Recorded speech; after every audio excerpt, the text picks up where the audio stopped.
আজকে আমার আলোচনার বিষয় হাজবেন্ডের যৌন অক্ষমতা থাকলে করণীয় কি? ডিভোর্স নাকি পরকীয়া? দেশের এবং প্রবাসের ভাই বোনদের প্রতি সালাম। আসসালামু আলাইকুম। আমি প্রভাষক ডাক্তার রিক্তা পারভিন, হোমিওপ্যাথি এবং আয়ুর্বেদিক চিকিৎসক।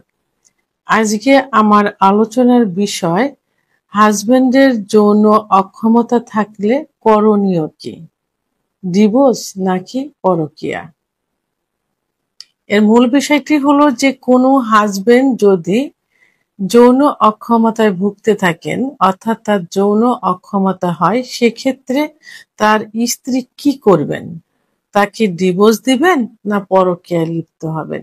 এই বিষয়টি নিয়ে এখন আলোচনা করব। আসলে বিয়ে জিনিসটা কি? আল্লাহর কাছ থেকে স্ত্রীকে চেয়ে নেওয়া এবং স্বামীকে চেয়ে নেওয়া কলেমা পড়ে। আর এই সম্পর্কটা মজবুত হয় কিন্তু ভালোবাসার বন্ধনে, শারীরিক সম্পর্ক দিয়ে নয়। এটা ভালোবাসার মাধ্যমে কিন্তু এই সম্পর্কটা মজবুত হয়। আর ভালোবাসার বহিঃপ্রকাশ হিসাবে শেষ পর্যায়ে যে আসে শারীরিক সম্পর্ক। তাহলে স্বামী স্ত্রীর মধ্যে ভালোবাসা, বিশ্বস্ততা এগুলো থাকতে হবে। একে অপরের সঙ্গী হতে হবে, একে অপরের বিপদের পাশে থাকতে হবে, কেউ কাউকে ছেড়ে যাবে না, এটাই কিন্তু নিয়ম। তো এখন কোনো হাজবেন্ড যদি এইভাবে শারীরিক অক্ষমতায় ভোগেন, অর্থাৎ যৌন অক্ষমতায় ভোগেন, সেক্ষেত্রে কি করা উচিত? প্রাথমিক অবস্থায় তাকে ভালোবাসা দিয়ে, তাকে সাহস দিয়ে তার পাশে থাকতে হবে, তাকে বোঝাতে হবে, তার মনে সাহস জোগাতে হবে যে এটা কোনো বিষয় না, তোমার সমস্যা হয়েছে, এটা ঠিক হয়ে যাবে। প্রয়োজনে আপনি নিজে তাকে ডাক্তারের কাছে নিয়ে যাবেন, প্রয়োজনে আপনি নিজে তার গার্জিয়ানের সঙ্গে কথা বলবেন। আপনার মন, আপনার সাহসে, আপনার উপর আস্থা রেখে তার যে সমস্যাটা সেটা কিন্তু প্রায় 3 ভাগের 2 ভাগ কিন্তু ঠিক হয়ে যাবে। কারণ পুরুষের সেক্স হরমোন, প্রত্যেকটা পুরুষেরই সেক্স হরমোন কিন্তু 30-এর পরে যে কমতে থাকে। অনেক মহিলাও জানে না, অনেক পুরুষও জানে না। যখন এই সমস্যায় পড়ে তখন মনে করে যে কি হয়ে গেল, আমার স্বামী হয়তো আর পারবে না। আর স্বামী ভাবে যে কি হলো, আমি আর হয়তো আহ, আমার স্ত্রীকে সুখ দিতে পারবো না। এই বিষয়টা তখন গোপন রাখে, গোপন রেখে তাকে বুঝতে দেয় না। বিভিন্ন জায়গার থেকে অন টাইম ট্যাবলেট, বিভিন্ন কবিরাজের কাছে যায়, বিভিন্ন হালুয়া কিনে খায়। এটা খেতে খেতে আরো শেষ পর্যায়ে চলে যায়। কিন্তু না, এই রোগে কেউ মারা যায় না, কেউ বিছনায় পড়ে থাকে না, কেউ হসপিটালে ভর্তি হয় না। এটা কি হয়? স্বামী স্ত্রীর সম্পর্ক অবনতি ঘটে, পার্টনারের সম্পর্কের অবনতি ঘটে। আর অবনতি যেন না ঘটে তার জন্য একমাত্র স্ত্রী পারে তার পাশে থেকে সাহস যোগাতে। মনে রাখবেন যে 30-এর পরে যে প্রত্যেকটা পুরুষেরই সেক্স হরমোন কমতে থাকে। এখন 30 না, 21-22 বছর বয়সের ছেলেরাও কিন্তু এই সমস্যায় ভুগে থাকে। বিভিন্ন কারণে সেটা হয়। পূর্বের কিছু ইতিহাস, হস্তমৈথুন, বিছানায় ঘর্ষণ, স্বপ্নদোষ।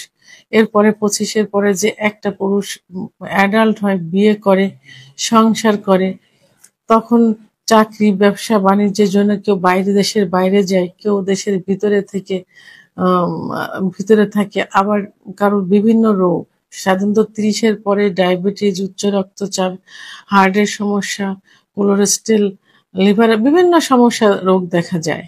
তো এই কারণে কিন্তু হরমোনটা কমতে থাকে। তখন সঠিক চিকিৎসা পাইলে আবার পূর্বের অবস্থায় ফিরে আসে।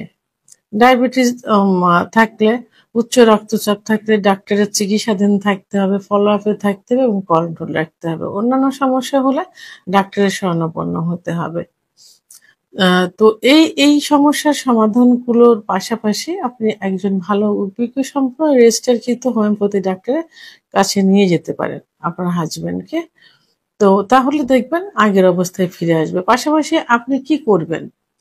আপনি আপনার হাজবেন্ডকে খাবারের দিকে খেয়াল রাখতে হবে। তাকে দুধ, ডিম, খেজুর, কাজু বাদাম, মধু, ঘি আপনার সামর্থ্য অনুযায়ী পুষ্টিকর খাবারগুলো খাইয়ে যাবেন এবং তাকে সাহস দিবেন। ডাক্তারের মা মা চিকিৎসায় যদি সমস্যার সমাধান না হয় কাউন্সেলিং এর ব্যবস্থা করবেন। কাউন্সেলিং করলে কিন্তু এই সমস্যা থেকে আ বেরিয়ে আসা যাবে। বিভিন্ন থেরাপি আছে, থেরাপির ব্যবস্থা করতে পারেন। তো এইগুলো করবেন। কিন্তু পরকীয়া এবং ডিভোর্স তো এর সমাধান হলো না। পরকীয়া করলে কি হবে? পরকীয়া ইসলাম এবং সমাজের দৃষ্টিতে খুবই জঘন্য একটা কাজ। ইসলামের দৃষ্টিতে একটি হারাম এবং গুনাহ। কোরআনে আল্লাহ তাআলা বলেছেন যে ব্যভিচারের কাছে যেও না, নিশ্চয় এটি অশ্লীল কাজ এবং খুবই খারাপ একটা কাজ। আর এটা কিন্তু সূরা আল ইসরার 32 নম্বর আয়াতে দেওয়া আছে। সেহেতু উম, এই পরকীয়া করা যাবে না। পরকীয়া কি করবে? আপনার স্বামী স্ত্রীর সম্পর্কের অবনতি ঘটাবে, বিশ্বাস নষ্ট করবে, একে অপরের সঙ্গে ভুল বোঝাবুঝি হবে, আম আপনার সন্তানের উপরের প্রভাব পড়বে, পরিবার, সমাজ, রাষ্ট্রের উপর এর প্রভাব পড়বে। সেহেতু পরকীয়া থেকে দূরে থাকতে হবে। তবে হ্যাঁ, আম হাদিসে হালাল ডিভোর্সকে কিন্তু হালাল করেছেন।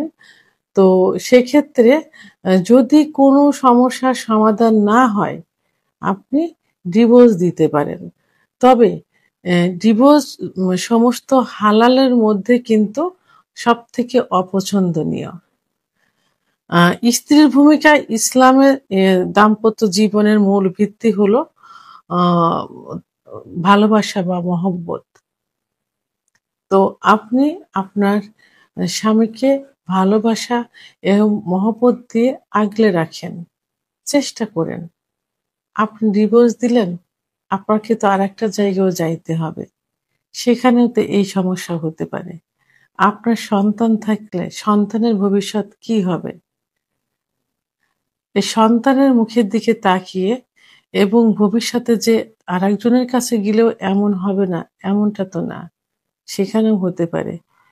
তো ভবিষ্যতের কথা ভেবে আর হাদিসে যেহেতু আছে যে আল্লাহ তাআলার অপছন্দনীয় মানে হালালের মধ্যে যেটা সবথেকে অপছন্দনীয় ডিভোর্স, সে পথে না পা বেরিয়ে আপনি ধৈর্য ধরে আল্লাহ তাআলার কাছে কান্নাকাটি করুন, নামাজ পড়ুন এবং তাহাজ্জুদের নামাজ পড়ে আল্লাহর কাছে প্রার্থনা করুন। দেখবেন যে এই পথ থেকে আপনার স্বামী সুস্থ হয়ে ফিরে আসবে। কারণ আমি ১ম এ বলেছি এ রোগী কেউ মারা যায় না, বিছানায় পড়ে থাকে না।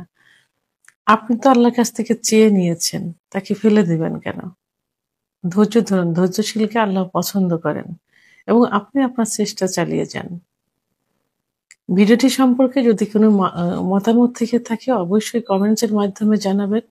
আর ভিডিওটি ভালো লাগলে লাইক, কমেন্ট, সাবস্ক্রাইব করে আমার সঙ্গে থাকুন। আল্লাহ হাফেজ।